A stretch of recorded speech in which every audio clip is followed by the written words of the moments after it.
बिजली का संकट। सरकारी आंकड़ों के मुताबिक देश में जारी कोयला संकट के बीच अब हालात बदलते नजर आने वाले हैं, क्योंकि सरकारी आंकड़े कह रहे हैं कि 4 दिन से भी कम समय के लिए कोयला स्टॉक वाले संयंत्रों की संख्या एक सप्ताह में 64 से बढ़कर के 70 हो गई है।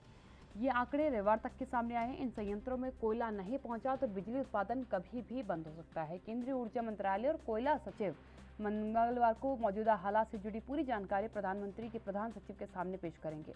इस बीच केंद्रीय गृह मंत्री अमित शाह ने सोमवार को ऊर्जा मंत्री आर.के. सिंह और कोयला मंत्री प्रहलाद जोशी के साथ समस्या के निदान पर अहम बैठक की है। आपको बता दें कि ऊर्जा मंत्री ने रविवार को देश को आश्वस्त किया था कि विद्युत संयंत्रों की मांग के अनुरूप पर्याप्त कोयला उपलब्ध है, लेकिन इसको लेकर के अलग अलग राज्यों से नाराजगियां सामने आई।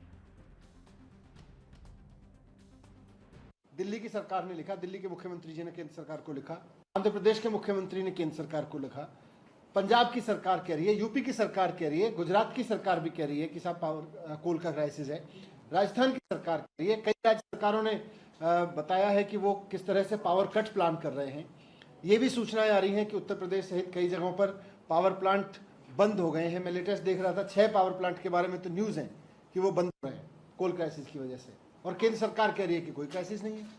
इसका मतलब केंद्र सरकार क्राइसिस को हल नहीं करना चाह रही, या केंद्र सरकार के पास कोई समाधान नहीं है। अगर हल नहीं करना चाह रहे, समाधान नहीं है, तब भी तो पहले क्राइसिस को स्वीकार तो करो। आप सिर्फ इसलिए क्योंकि कुछ राज्य उठा रहे हैं, आप राज्यों को झूठा साबित करने की जिद पे अड़ जाते हो कि नहीं राज्य गलत कह रहे हैं, राज्य गलत कह रहे हैं, मुख्यमंत्री गलत कह रहे हैं, अरविंद केजरीवाल जी गलत कह रहे हैं। इससे कोल क्राइसिस तो खत्म नहीं होगा ना। आंखें बंद कर लेने से कोल क्राइसिस खत्म नहीं होगा। मैं हाथ जोड़ के केंद्र सरकार से अपील करना चाहता हूं कि इस क्राइसिस को समय रहते समझिए। ये राज्य सरकारें, इतने सारे जो मुख्यमंत्री आपको लिख रहे हैं, ये हवा में नहीं लिख रहे हैं। अगर आपने इसको वक्त रहते ध्यान नहीं दिया तो बहुत बड़ा क्राइसिस देश के स्तर पे मंडरा रहा है। और ये भी कहना चाहता हूं कि सरकारें सहयोग से चलती हैं। सरकारें इस चीज से नहीं चलती हैं कि राज्य सरकार अगर कहे कि क्राइसिस है तो आप बोलो कोई क्राइसिस नहीं है, बंद करो, बकवास कर रहे हो। इससे नहीं चलती हैं सरकारें। थोड़ा सहयोगवादी रवैया लेके चले केंद्र। अगर देश के सामने कोई क्राइसिस आ रहा है तो राज्य सरकारों और केंद्र सरकारों को सबको मिलकर उसका प्लान बनाना चाहिए। ये नहीं करना चाहिए कि कोई क्राइसिस नहीं, आंख बंद करके बैठ जाओ, मुंह फिर के। कोई ये इंटरप्शन के सप्लाई जितना आवश्यक है उतना देगा। नंबर 1, हमारा 24,000 मेगावाट का करीब कैपेसिटी है गैस, वो पूरे देश के लिए पूरा देगा। दिल्ली का तो कुछ कम है, वो तो देगा ही। दूसरा, हमने सीईओ टाटा पावर से कहा कि इस प्रकार का गैर जिम्मेदाराना हरकत उसको नहीं करना चाहिए। अगर एक गैस प्लांट बंद हुआ तो और प्लांट्स हैं जहाँ पर कि पावर है अवेलेबल, कोल है अवेलेबल, वहाँ से करते। ये कैसे कर दिया उन्होंने, बिना कोल में बिना ये पावर मिनिस्ट्री को सूचित किए हुए। तो ये अनर्गल था, ये पैनिक। मूल स्थिति यह है कि आज के दिन में हमारे पास देश भर में 4.5 दिन का स्टॉक है, रिजर्व। हम जितना हमको कंजम्पशन होता है उतना प्रतिदिन हमको आता है रेक से।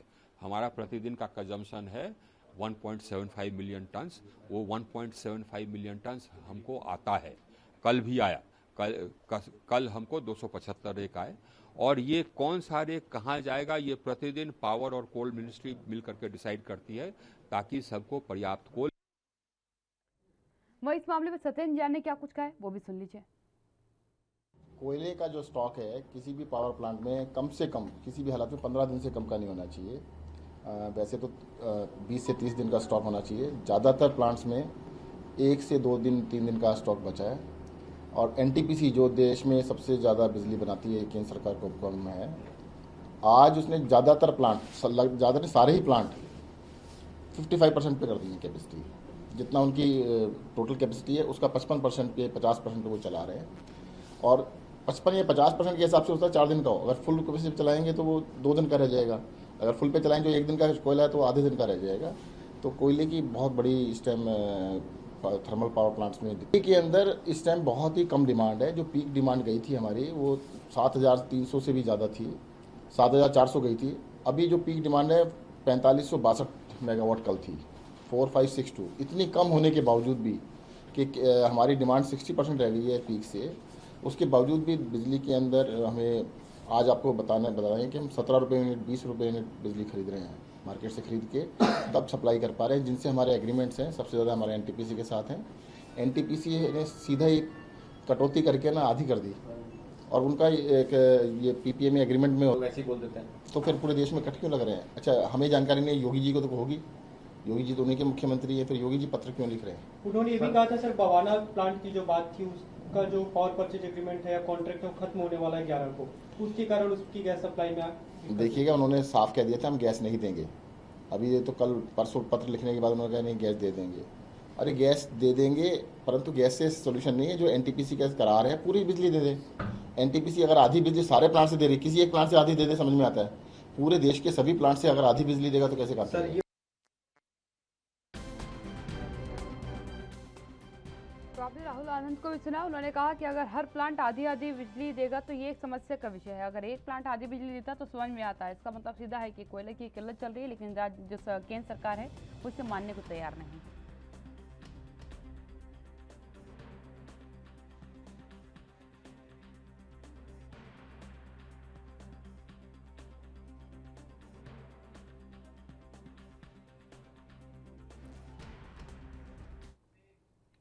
मेरे साथ मेरे पैनलिस्ट जुड़ चुके हैं, आपका परिचय कराती हूँ, चर्चा की शुरुआत करती हूँ। आलोक वसी मेरे साथ जुड़ चुके हैं, बीजेपी के प्रवक्ता हैं। आलोक वसी, क्या कहेंगे आप? संदीप त्रिपाठी जी भी मेरे साथ जुड़ चुके हैं, नेता हैं कांग्रेस से। आलोक वसी, क्या कहेंगे आप? क्योंकि राज्य की अलग अलग राज्यों की सरकारें अब तो सीधे सीधे कोयले की किल्लत को लेकर के बात कर रही है, कह रही है कि आगामी समय में बिजली का एक बड़ा संकट सबके सामने खड़ा होगा। ऐसा है काव्या जी, प्रेजेंट में थोड़ी क्राइसिस नजर आ रही है, लेकिन 4-5 दिनों में ये सिचुएशन लगभग कंट्रोल में आ जाएगा। जिस तरीके के कारगारी कदम उठाए गए हैं, इससे लगता है कि ये जो सप्लाई है, क्योंकि एकाएक अगस्त में डिमांड बहुत ज्यादा हो गया, 124 बिलियन यूनिट्स। पोस्ट कोविड इतना हाई डिमांड आ जाएगा इसकी अपेक्षा नहीं थी। और बहुत सी फैक्टर्स हैं, हेवी मॉनसून, इंटरनेशनल कोल प्राइस $60 से $160 पर टन, तो इंपोर्ट भी इससे इफेक्ट हुआ। लेकिन अब जिस तरीके से डिसइन्वेस्टमेंट और कैप्टिव यूनिट्स को फ्री किया जा रहा है कि वो ओपन मार्केट में सप्लाई स्टार्ट कर दे, उससे लगता है, और जिस तरीके के अमित शाह जी ने high level meeting Prahlad Joshi और आरके सिंह जी के साथ किया है, इसमें एनटीपीसी के और अदर ऑफिशियल भी थे, तो रेमेडी कंट्रोल एक्सरसाइज काफी तीव्रता से लागू जा रहा है और उम्मीद है कि 4-5 दिनों में हम इसको कंट्रोल सिचुएशन में ले आएंगे। आलोक जी, अगर आप यहाँ बैठ करके समस्या को मान रहे हैं कि एक बड़ी समस्या है, तो ये ऊर्जा मंत्री को भी मान लेना चाहिए था। जब पूरे राज्य उनको पत्र लिख करके दे रहे थे, उस समय उन्होंने ये क्यों कहा कि एक वहम फैलाया जा रहा है, बरगलाया जा रहा है लोगों को? देखिए, ये टेम्परेरी फेज है। टेम्परेरी फेज में आलोक जी किल्लत तो है, आप भी तो कह रहे हैं कि टेम्परेरी फेज की किल्लत है, आगामी समय में स्थिति बेहतर हो जाएगी। तो ये तो ऊर्जा मंत्री भी कह सकते थे। ऊर्जा मंत्री का ये कह देना कि ये फालतू की बातें हैं, ये जो है अफवाह है, ये कहीं ना कहीं विपक्ष पे एक बड़ा सवाल खड़ा कर देता है कि क्या सियासत के लिए इतना बड़ा झूठ विपक्ष बोल रहा है।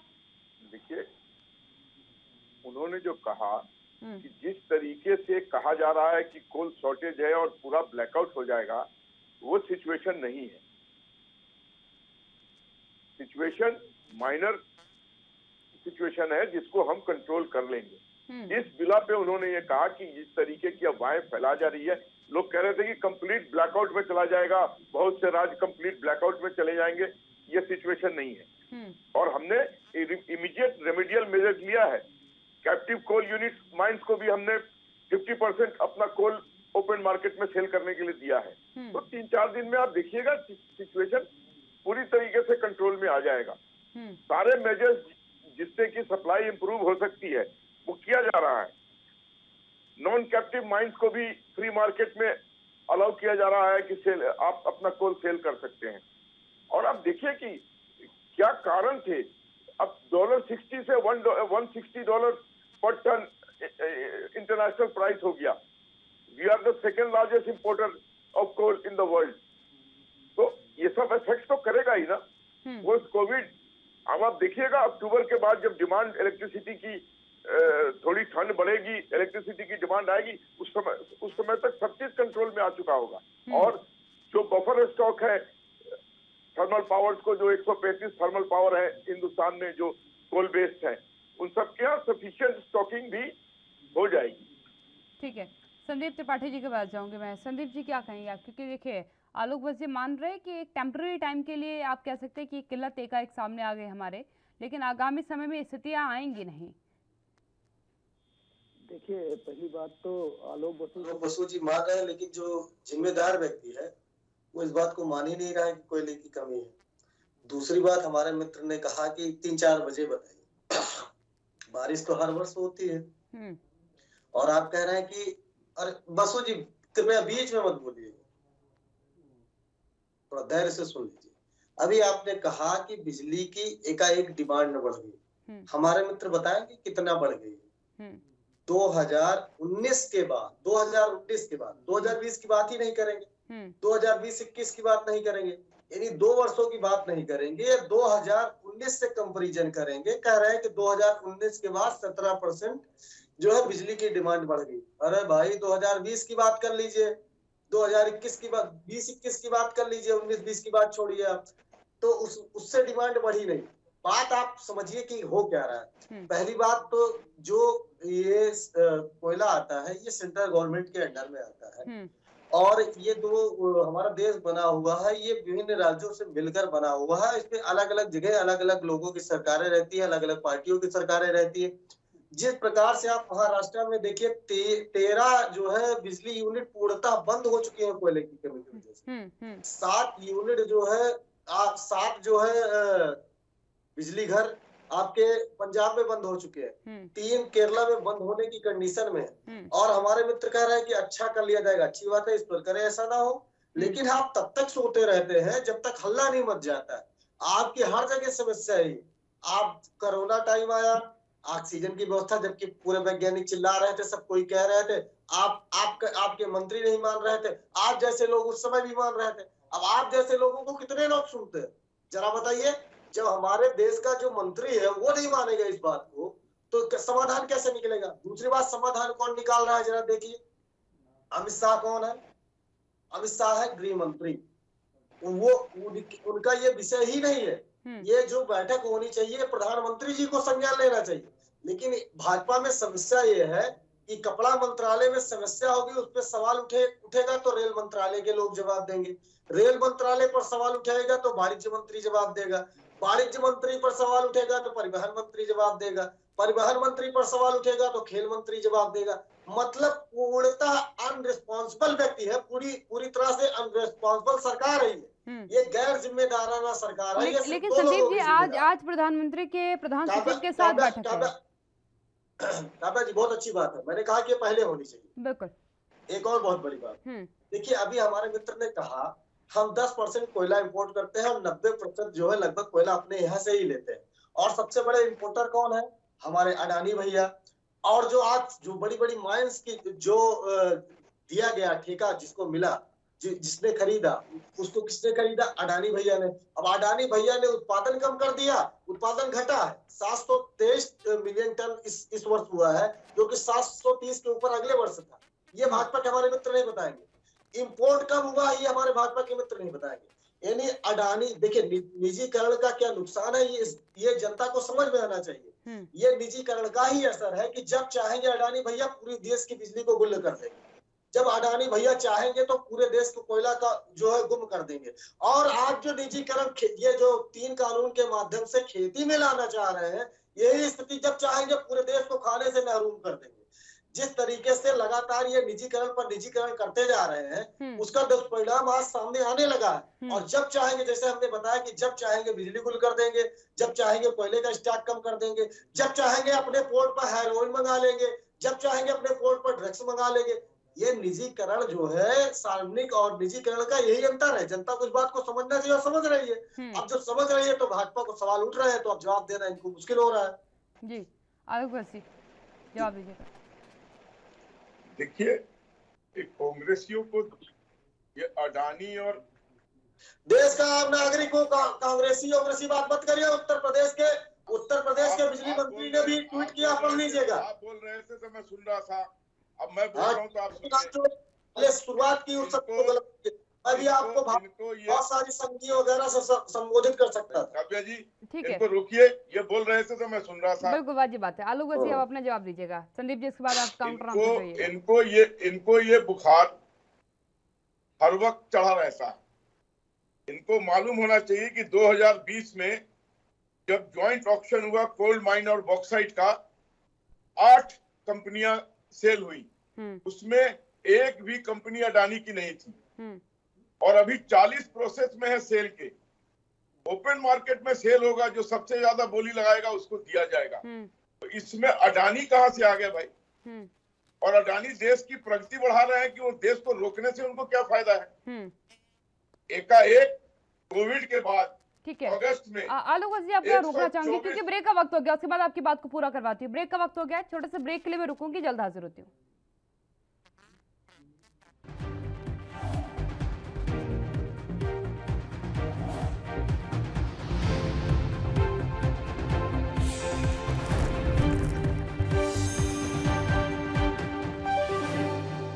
ब्रेक के बाद आपका स्वागत है। आलोक वजीर के पास जाऊंगी, बस जी अपनी बात पूरी करिएगा।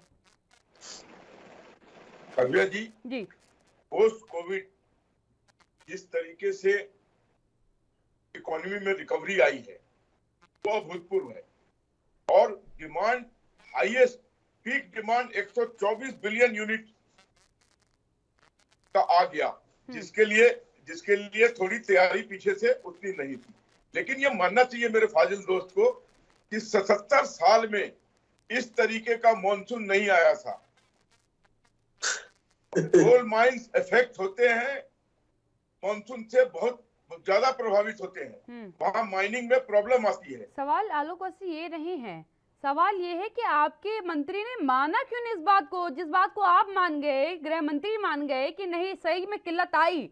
आप भी जानते हैं कि एक पावर प्लांट के पास तकरीबन 20 से 25 दिन का स्टॉक होना कंपलसरी माना जाता है। एक बेहतर व्यवस्था 15 दिन का, अब 20 से 25 दिन तक रहता है, 15 दिन एक अच्छी कंडीशन मानी जाती है।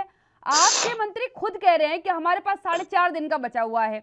उस 4.5 दिन के लिए पावर प्लांट्स क्या कर रहे हैं? अल्टरनेट बेसिस पे चला रहे हैं, यानी कि हाफ प्रोडक्शन दे रहे हैं। हाफ प्रोडक्शन का सीधा मतलब है कि कट पड़ेगा ही पड़ेगा। आप भी बखूबी जानते हैं कि अगर कोई चीज हाफ सप्लाई होगी तो कट बीच में जरूर पड़ेगा। इस बात को आपके मंत्री को मानने में क्या समस्या आई? क्योंकि जिस तरीके से विपक्ष ने कहा कि केवल हम थोड़ा कह रहे हैं, इनके जहां राज्य में सरकारें हैं, इनके मंत्री भी कह रहे हैं कि भाई पावर प्लांट बंद करने की स्थिति आ चुकी है, ताले लग जाएंगे इस तरीके से। अगर 4-4 दिन के बचे होंगे तो एक हफ्ते के अंदर आधा ज्यादा संख्या बढ़ जाएगी। तो इस बात को उनको मानना चाहिए था ना कि हाँ समस्या आई है, निदान किया जाएगा। देखिए, बार बार हम लोग कह रहे हैं कि टेम्परेरी क्राइसिस है। ये टेम्परेरी क्राइसिस क्या मानी थी ऊर्जा मंत्री जी ने? बस जी, क्या ये बात उन्होंने, अभी जो मैंने बाइट सुनाई, कि आपने उसको सुन पाया? उन्होंने कहा कि टेम्परेरी क्राइसिस है ये। उन्होंने कहा जिस तरीके की अफवाह फैलाई जा रही है कंप्लीट ब्लैकआउट की, वो स्थिति नहीं है। किल्लत की बात नहीं मानी उन्होंने। आलोक जी गलत बात मत करिए, उन्होंने साफ इनकार कर दिया था किल्लत से। पूरा देश जान रहा है, सभी लोग जान रहे हैं कि किल्लत है, पावर कट, लोड शेडिंग हो रही है। तो ये टेम्परेरी क्राइसिस है, इसको मानने में कोई गुरेज नहीं है। और अभी कोल इंडिया बोर्ड ने भी वो नोट दे देगा CDIMPL को, वहां से भी सप्लाई चालू हो जाएगी और सिचुएशन 3-4 दिन में काफी अंडर कंट्रोल हो जाएगा और आने वाले कुछ दिनों में सब नॉर्मलाइज हो जाएगा। ये बिल्कुल हम भी चाहते हैं, क्योंकि अब त्योहारों का सीजन आने वाला है, कट कोई नहीं चाहता कि पड़े। लेकिन संदीप त्रिपाठी जी, एक चीज पर नाराजगी है पूरे विपक्ष की, क्योंकि एक तरीके से उन्होंने झूठा करार कर दिया उन राज्यों को जो लगातार विरोध कर रहे थे। अभी आपने मनीष सिसोदिया जी की बात सुनी, उन्होंने कहा कि ये थोड़ा होगा कि आप ये बोल दो कि तुम बकवास क्यों कर रहे हो। हम बकवास नहीं कर रहे, हम सच बता रहे हैं कि हमारी कंपनियां आधा प्रोडक्शन दे रही है हमको, आधी ज्यादा नहीं, सबकी सब हाफ प्रोडक्शन हमको दे रही है। एक कोई हाफ प्रोडक्शन देते तो हम इतना ना चिल्लाते हैं। हमें मालूम है कि आगे सब कुछ बंद हो जाएगा, 4 दिन का उनके पास कोयला बचा हुआ है। इस बात पर ये कह देना कि ये सब झूठ बोल रहे हैं, कोई देश में किल्लत नहीं है। अभी आलोक बस जिस बात को मान रहे हैं कि एक जो है टेम्परेरी क्राइसिस है, लेकिन एक क्राइसिस तो थी, इस बात को स्वीकार तो करना चाहिए था। संदीप त्रिपाठी जी दादा जी, जैसे भी आपने कहा, पहली बात तो ये स्वीकार करते ही नहीं आप कोई मामला ये कि नहीं है, ये सरकार का जो है ये तरीका ही है, इसकी भाजपा का तरीका है। चाहे आप लखीमपुर का मुद्दा देख लीजिए, आज जो है उसका जो है सीसीटीवी फुटेज मिल गई घटना स्थल के बगल से, तो मतलब जो गिरफ्तार के पहले ही मिल गई। मतलब एक बात बता रहा हूँ, उसके पहले ये घटना को मान ही नहीं रहे थे। योगी जी आकर कह रहे थे, आप विषयांतर हो रहे हैं, अब आलोक जी थोड़ा सा धैर्य रखिए। अभी तक कह रहे थे कोई सबूत मिलेगा, वो तो था ही नहीं। अजय मिश्रा जी कह रहे थे गृह राज्य मंत्री है, कोई छोटे मोटे आदमी नहीं। संदीप जी उस पर अब कानूनी कार्रवाई चल रही है, उस पर अभी कमेंट देना वाजिब नहीं रहेगा ना। वो माने वो ना माने, मैं आपको क्लियर कर रही हूँ, वो माने वो ना माने, अगर कानून में वो गलत होंगे तो इस लोकतंत्र में जनता की आवाज इतनी बुलंद है कि इन्हें अगर आशीष मिश्रा को गिरफ्तार करवाना पड़ा, देर सवेर गिरफ्तार करना पड़ा, इतना बाध्य होना पड़ा, तो आगामी कार्रवाई भी बाध्य होकर कर लेंगे। लेकिन कोयले पे बात कर लेते हैं अभी जी। उसी मैंने सिर्फ इनकी कार्यशैली का उदाहरण दिया आपने, बिल्कुल बिल्कुल ठीक है जी।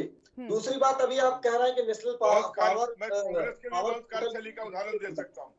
जो है 16 ऐसे प्लांट हैं जिनका स्टॉक खत्म हो चुका है।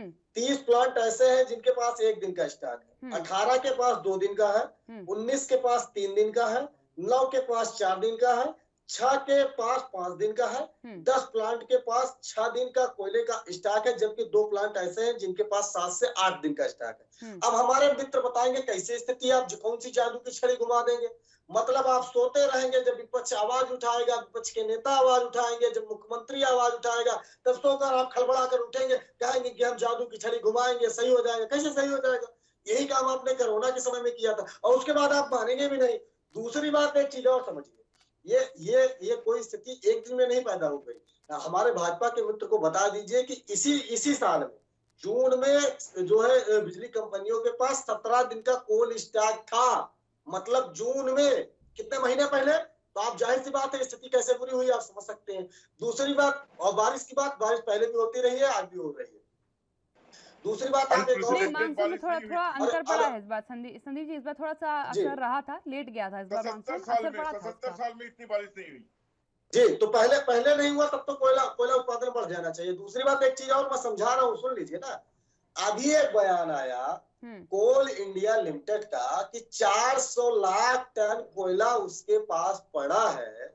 ये बयान है, इसका मतलब कोयला है। मैं क्या कह रहा हूँ आप समझिए। कोयला जिस बात की ये बात कर रहे हैं वो बात ही नहीं है ना। ये जो शॉर्टेज पैदा की गई है जानबूझकर की गई, इस बात को समझिए। और कोयले का असर सिर्फ बिजली कंपनी की ही बात क्यों कर रहे हैं? बहुत सारे उद्योग हैं जो कोयले से चलते हैं। आप बताइए, सीमेंट का उद्योग हो गया, स्टील हो गया, बहुत सारे भट्टे के सीजन आ रहे हैं, भट्टे चलेंगे। जब ये स्थिति रहेगी, कोयले के दाम जब शॉर्टेज की वजह से हाई हो जाएंगे, मैं कह रहा हूँ चलिए आप इस प्रॉब्लम को सॉर्ट आउट कर लेंगे। आप आगे की थोड़ा बात कर लीजिए भाई। सरकार क्या होती है, जो विजन होना चाहिए, जो आगे की सोचे, वही सरकार है, वही नेता है। आप आगे की थोड़ा सोच लीजिए। जब कोयले के रेट बढ़ जाएंगे तो सीमेंट कहाँ पहुंच जाएगी? वैसे भी आग लगी हुई है। स्टील के रेट कहाँ पहुंच जाएंगे? सरिया के क्या रेट पहुंच जाएगी? और जो ईंट, जो बेसिक चीज है घर बनाने की, घर बनाने का सपना तो दिखा रहे हैं आप। 1,20,000 इंदिरा आवास में आप देते हैं, या आज की जो प्रधानमंत्री आवास में देते हैं, वो क्या बढ़ा देंगे क्या? जाहिर सी बात है ईंट का रेट बढ़ेगा। अगर कोयला मिल ही नहीं रहा है, पहली बात तो मैं भट्टे सेक्टर से जुड़ा भी हूँ, और आज दाम जो है 1.5 गुने हो गए हैं कोयले के। कैसे चलेंगे ये सारे उद्योग? आप बिजली की ही बात मत करिए, बात यहाँ कोयले की है। बिजली आप मान के चलिए सर, कोई तरीका। तो मतलब संदीप जी आपका बेसिकली कहना है कि सरकार को आंखें, पहली बात तो जब विपक्ष जगा रहा हो तो जागने की जरूरत है, तत्काल उस पर कदम उठा लेना चाहिए, और कम से कम दूरगामी विषयों पर सोच करके आगे की कार्रवाई करनी चाहिए, आगे का प्लानिंग करनी चाहिए। आलोक वासी, ये बिल्कुल वाजिब बात है। देखिए, कोल मिनिस्ट्री ने कहा है कि हमारे पास सफिशिएंट ड्राई फ्यूल है, उसको भी हम रिलीज कर रहे हैं, और 50% स्टेक हमने और भी जगहों पर कैप्टिव कोल यूनिट्स पे इस इन्वेस्टमेंट के लिए खोल दिया है। वो ओपन मार्केट में वो भी सप्लाई आ गया। तो ये सारे मेजर्स जो लिए जा रहे हैं, ये इसीलिए लिए जा रहे हैं कि ये जो कोल क्राइसिस टेम्परेरी आ गई है या आने वाली है, उसको हम कंट्रोल में लाएं। और निश्चित तौर पर ये कारगर मेजर्स होंगे, और 4-5 दिन के बाद जब हम फिर डिबेट पे बैठेंगे, आप स्वयं कहेंगे कि हाँ सिचुएशन काफी इंप्रूव कर गया है। हाई लेवल मीटिंग हो रही है, हालातों के इम्प्रूवमेंट पर नहीं है यहाँ पर, सवाल ये है कि हालात इस कदर कैसे पहुंच गए कि आधे ज्यादा पावर प्लांट बंद करने पड़ गए, आधे ज्यादा पावर प्लांट को अपनी सप्लाई आधी करनी पड़ गई। आपको मैंने बताया ना कि इसके जो रीजन है, इंटरनेशनली कोल प्राइस बहुत ज्यादा हाई हो गया, उसके बाद जो फ्लड की सिचुएशन है 77 इयर्स में ऐसी नहीं थी, उसके कारण एक्सकैवेशन में प्रॉब्लम आई, तो ये सबका मिला जुला असर हुआ है। ये the second largest importer in the world of coal, लेकिन $60 से $160 पर इंपोर्ट करना, पैसे का जुगाड़ भी तो होना चाहिए। ठीक है, ठीक है, कई समस्याएं हैं, लेकिन विपक्ष जब कह रहा हो कि चीजें नहीं हैं तो एटलीस्ट मुझे ऐसा लगता है कि उस विभाग के मंत्री को इस बात को मानना चाहिए, आलोक वजीर, जिस तरीके से आपने माना कि एक टेम्पररी क्राइसिस है, उस टेम्पररी क्राइसिस को मान लेना कोई गलत नहीं था। किसी को झूठा करार कर देना राजनीति नहीं हो सकती है। आप दोनों मेहमानों बहुत धन्यवाद मेरे साथ चर्चा में शामिल होने के लिए। देखिए, कोई भी सरकार हो, नीति आगामी समय को देखते हुए बनाती है। केवल 1 या 2 महीने के लिए सरकार थोड़ा चलानी है, 5 साल की सरकार है और अभी कार्यकाल काफी लंबा है। अगर क्राइसिस आई है तो उस क्राइसिस को स्वीकार करिए, ताकि राज्य सरकारें भी इस बात को समझ सके कि क्राइसिस है और थोड़ा सा हमें चीजों को झेलना पड़ सकता है, लेकिन आगामी स्थितियां बेहतर होंगी। उस चीज को बिल्कुल सिरे से खारिज कर देना, उसके बाद दूसरे पर सवाल खड़े कर देना, ये कहीं से वाजिब नहीं होगा। अगर सरकार को ये लगता है कि आगामी समय में बेहतर कर सकती है तो यकीनन उसको प्रयास करना चाहिए।